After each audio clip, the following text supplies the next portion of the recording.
दुसरे असेच मॉमेडियन आले होते. मुलगी लहान असते, त्यांच्यात लवकर लग्न करतात. मुलगी 18 एक वर्षाची असेल, 18-19 जास्तीत जास्त तिचं लग्न झालं होतं आणि प्रेग्नंट होती. डिलिव्हरी झाली एक हॉस्पिटलमध्ये आणि तिसऱ्या दिवशी ती मुलगी कोमामध्ये गेली. कोमामध्ये गेली तर ते हॉस्पिटलवाले घाबरले. सारे हे होतं, मॅटर्निटी होम होतं, ते घाबरले. त्यांनी ॲम्ब्युलन्स बोलवली, एका मोठ्या हॉस्पिटलमध्ये तिला ऍडमिट केलं. 8 दिवस ती कोमामध्ये होती, आयसीयू मध्ये होती. त्या 8-9 दिवसाच्या ह्याच्यात ती शुद्धीवर आली, बोलू शकली, पण तिला हालचाल बंद होती तिची पूर्ण. परिस्थिती काय फार नव्हती त्यांची. त्यामुळे तिचे वडील म्हणले ठीक आहे, आता ती निदान बोलती बिलते तर मी निदान घरी घेऊन जातो, पुढं काय असेल ते बघ. आमचा एक पुण्यातला मित्र, तिचे वडील चावीचा व्यवसाय होता त्यांचा. मित्र एक माझा गेला त्यांच्याकडे चावीसाठी. त्याने बघितलं तिथं की खूप औषध आहेत. ते म्हणले का कोणासाठी औषध आहे एवढे? ते म्हणले काय सांगू, असं आहे, मुलीचा असा त्रास आहे. तर त्यांनी माझा नाव सुचवलं, माझा नंबर दिला. त्याने मला फोन केला, तुम्ही घरी येऊ शकाल का? म्हणलं ठीक आहे, येतो. अशी अशी अडचण आहे म्हणजे. तर त्यांना म्हणलं मुलीला खाली बसवा. तर त्या म्हणल्या मुलीचा हालचाल काहीच करता येत नाही. तुम्ही म्हणलं जीवनाला टेकून तिला बसवा. थोडं मी तिला 2 तास बसवतो. मंत्रोच्चार चालू केले, तिचा हात पकडून जसं चालू केले तसं ती सुरुवात झाली घुमायला सुरुवात झाली आणि तिच्या शरीरातनं एक हे बाहेर पडलं. एक मुलगी होती, आपली हिंदूच होती ती. तिला विचारलं का बरं तू का हे केलं? तर ती म्हणली ज्या कॉटवर हिची डिलिव्हरी झाली त्या कॉटवर मी पूर्वी एक्सपायर झाले होते. तर तिला म्हटलं तू पण सवयची आहेस, मला तुला काही त्रास द्यायचा नाहीये, तू काय पाहिजे तुला ते सांग, मी देतो तुला, तू जा म्हणजे तुला सोडून जा. ते म्हणले अमावस्येच्या दिवशी मला दहीभात द्या, हॉस्पिटलच्या दारातच टाका, मी जाईल. अमावस्येला 7-8 दिवस बाकी होते. तिच्या वडिलांना विचारलं मुलीच्या की तुम्ही कराल का? हो हो म्हणले करतो, न करून काय करणार, करतो म्हणले. मी तिथं टाकतो अमावस्येच्या दिवशी दहीभात टाकतो. तिला कबुली दिली की तुला मिळेल दहीभात, तू आता लगेच निघून जा तुझ्या शरीरात. तिच्या डोक्यावर हात ठेवला आणि ती कोसळली, झाडकन कोसळली. तिच्या अंगावर गुलाब पाणी, आता गोमूत्र त्यांना चालत नाही, गुलाब पाणी तिच्या चेहऱ्यावर हे केलं. पूर्वी कडकडीत चालू झाली, शुद्धीत आली आणि बऱ्याच वेळ मग गप्पा मारल्या, व्यवस्थित चालायला लागली. ते सोडवायला मला खाली आली रस्त्यावर 3 मजले उतरून. ज्या मुलीला अजिबात चालता येत नव्हतं. अशा अनेक किस्से माझ्याकडं आहेत. दुसरे खूप श्रीमंत, म्हणजे काही त्याला हे नाही, पण तो मुलगा माझ्याकडे आला. पिंपरीमध्ये एक जण होते, त्यांनी माझा रेफरन्स दिला. तो मुलगा स्वतः आपल्या घरात प्रॉब्लेम आहेत म्हणून डाउजिंग शिकला. तुमच्या मुंबईला डाउजिंगचे एक मोठे क्लासेस आहेत, तिथं डाउजिंग शिकला तो. तिथं आपल्या घरात जे निगेटिव्हिटी आहे हे आहे ती कशी काय दुरुस्त करता येईल म्हणून तो डाउजिंग शिकला. आणि पण त्याला काही त्याच्या घरातलं हे प्रॉब्लेम सॉल्व्ह करता येत नव्हता. त्याची वेळ रात्री झाली, 10:30-11 वाजले की जे तमाशा करायला सुरुवात, काचा फोड, हे फोड, आरडाओरडा 3-4 जोरात. त्यांनी ते घाबरून साऊंडप्रूफ करून घेतलं होतं सगळं घर. आणि लोक जमायचे म्हटलं सगळे बघायला, काय एवढं चिंचाळते, काय भांडते. की रात्री अंगावर रॉकेल उठून घ्यायचा प्रयत्न करायची, गळफास लावून घ्यायचा प्रयत्न करायची. एक असं वर्षभर त्यांनी, तो म्हणला रात्र झाली की अंगावर काटा यायचा, म्हणला की पहाटपर्यंत असाच तमाशा चालायचा. रात्री 11 वाजले, 11-11:30 की नकोसं वाटायचं, घरी जावंसंच वाटायचं नाही. एवढा ती बहीण त्याची तमाशा करायची. त्या बहिणीचा एका ठिकाणी होती, तर ऍक्सिडेंट झाला. आपली हिंदू फॅमिली होती. ऍक्सिडेंट झाला, अशीच बेशुद्ध पडली, शुद्धीवर आली. काही तासांनी ती एकदम आई वडिलांना आम्ही अब्बू करायला लागली.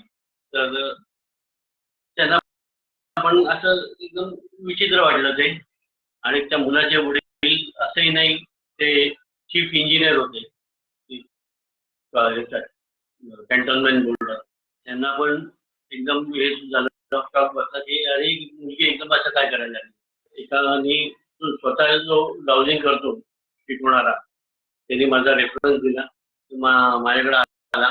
मुलगा मला म्हणला तुमची पद्धत काय. मला म्हणला ज्यांनी तुम्हाला मला पाठवले तुमच्याकडं त्यांच्यानुसार तुम्ही बऱ्यापैकी मोठे असाल.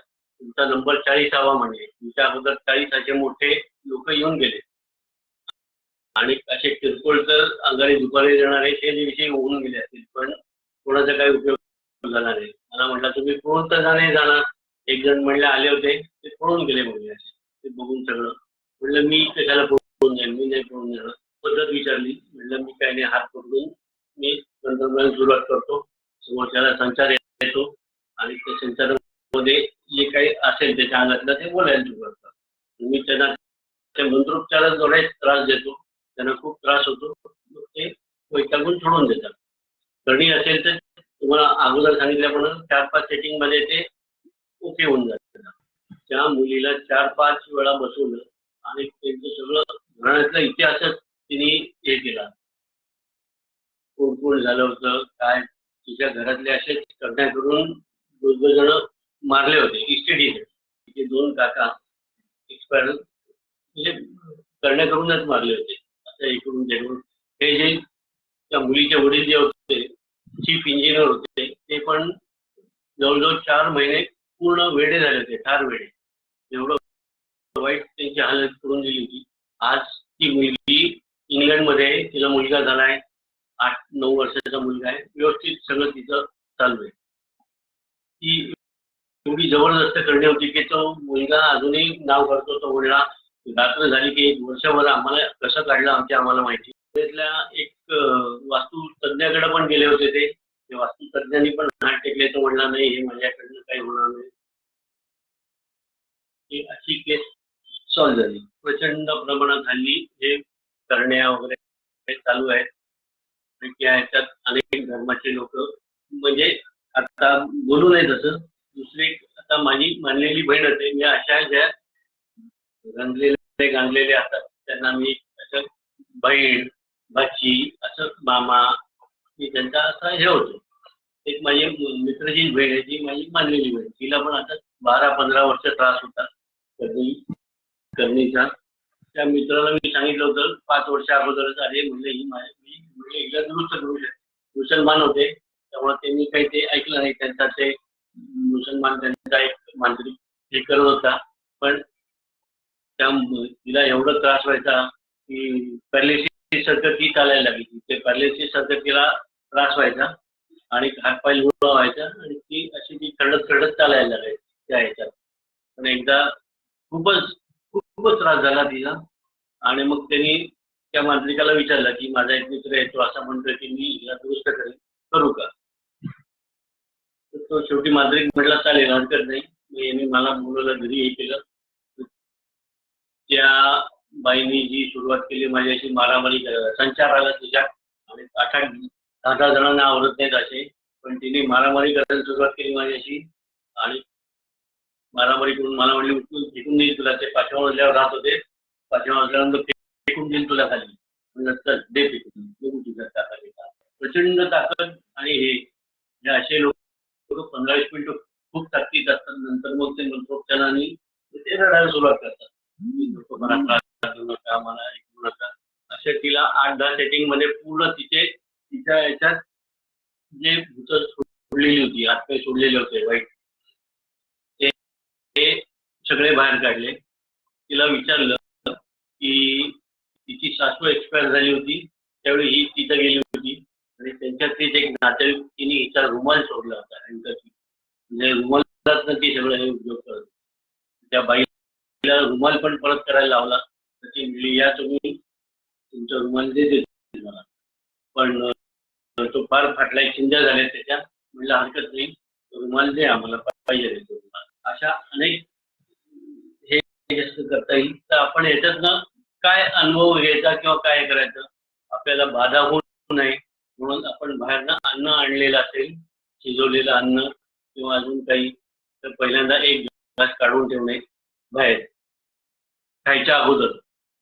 तो घास काढून ठेवायचा आणि तो कुत्र्याला घाला गाईला घाला कोणालाही घाला आणि मग आपण खायचं. शीत शीत भूत एक आपली म्हण आहे, तसं ते त्याच्या मागे ते हे येतात, भूत येतात भूतावर सगळी.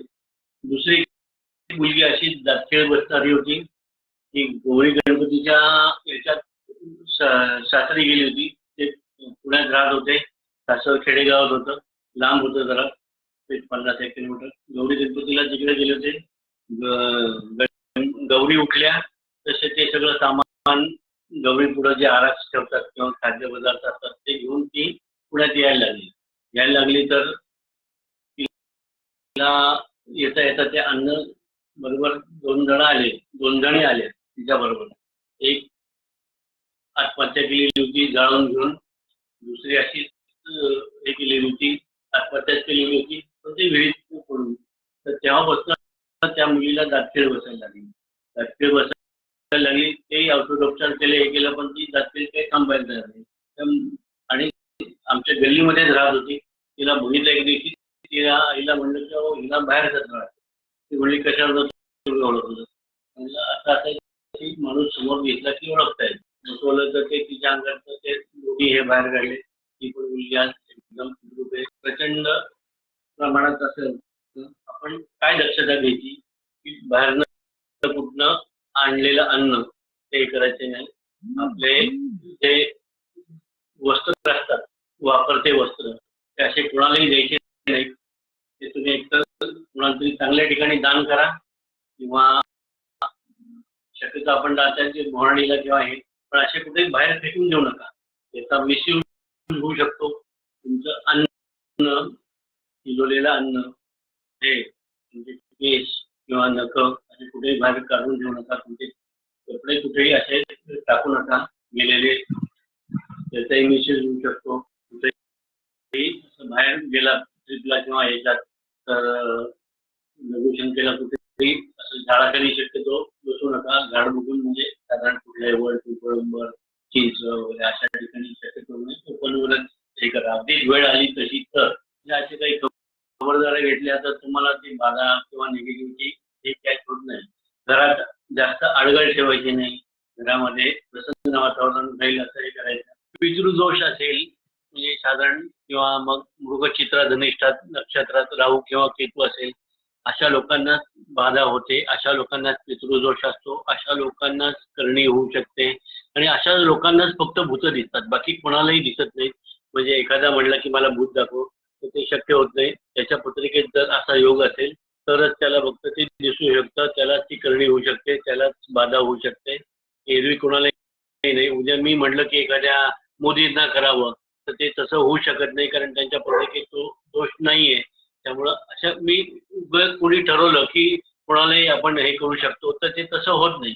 अशा लोकांनाच फक्त, ज्यांच्या पत्रिकेत हा दोष आहे अशांनाच फक्त ते होऊ शकतं. एरवी कोणालाही मी ठरवलं की यांना करणी करा, त्यांना करणी करा, किंवा यांचं हे करा, तर ते कोणालाही होऊ शकत नाही तसं. अशा पत्रिकेत जर दोष असेल तर अशांना होण्याचे ते चान्सेस जास्त असतात.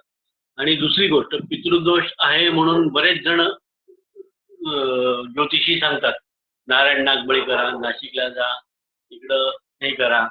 पण बरेच वेळा असा अनुभव येतो की तिकडं जाऊन सुद्धा तुम्ही 20-25 हजार रुपये खर्च करता, पण तुमचा प्रॉब्लेम काही सुटत नाही.